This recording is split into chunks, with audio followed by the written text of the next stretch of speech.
I remember the very first time I really understood the concept of inclusion.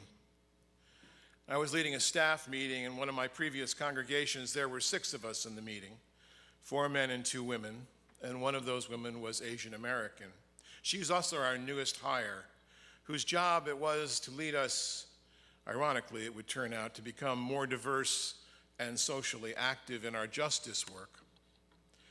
We were discussing a strategy on how we'd reach out to immigrant rights groups in the area, and our diversity specialist started to speak up. But what did I do? I ignored her. I kept talking, because I like to talk. And so happens when men speak over women, she stopped talking. And when I asked her later in the meeting what I thought we should do, she said, "Well, seems like you have this all figured out."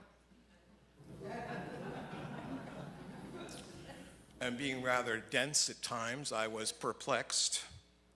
And after the meeting, she asked if she could speak with me privately, and when I closed the door to my office, I could see she was angry. She told me that I was wrong, of course, to cut her off, but at least 3 ways, 3 fronts. First, because as a man, I just assumed I could keep talking when she started to speak. That was quite obvious. Second, as a woman of color, the slight was emphasized by what it said to the other people, all white, in the room.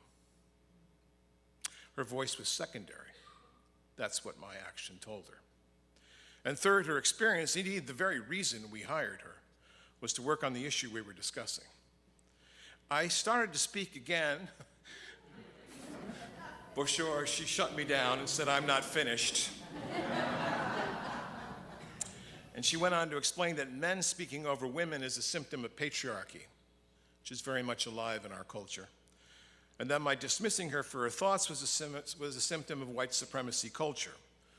I started to say this was not my intention, but she interrupted me again. "I don't care what your intention is," she said. "It's the impact that matters." I would like to say that interchange corrected my behavior, but it didn't. But it did begin a long process of education, which I'm very much still in. Cisgendered white man of a certain age and authority that I am. As I would learn later in coming years, it was because of my authority, and I would actually say the authority of almost everyone in this room, that we need to put that authority to the work of inclusion now, especially now.